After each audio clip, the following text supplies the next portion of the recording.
अष्टविनायकातील पहिला गणपती मोरेश्वर, मोरगाव, पुणे जिल्हा. खूप वर्षांपूर्वी सिंदुरासूर नावाचा एक बलाढ्य राक्षस होता. तो शूर, बुद्धिमान पण अहंकारी व लोभी होता. त्याला अमरत्वाची व अपार शक्तीची तीव्र इच्छा होती. त्यामुळे त्याने कठोर तपश्चर्या करून ब्रह्मदेवाला प्रसन्न केलं.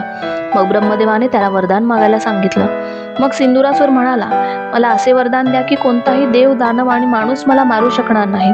ब्रह्मदेवाने त्याला वरदान दिले व वरदान मिळता सिंदुरासुराने सगळीकडे अराजकता माजवली. मग सर्व देव गणपतीकडे गेले आणि म्हणाले, हे गणपती, तूच आमचं रक्षण कर. सिंदुरासुराकडे वेगळ्या प्रकारची शक्ती आहे, त्याला तूच नष्ट करू शकतो. त्यानंतर गणपती मोरावर आरूढ होऊन सिंदुरासुराशी युद्ध केलं व आपल्या पराक्रमाने व बुद्धीने सिंदुरासुराचा वध केला.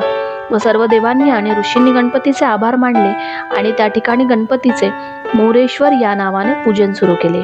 या कथेतून आपणाला शिकवण मिळते की चुकीच्या गोष्टींसाठी मिळालेलं वरदान आपल्याला नाशाच्या मार्गावर नेतं.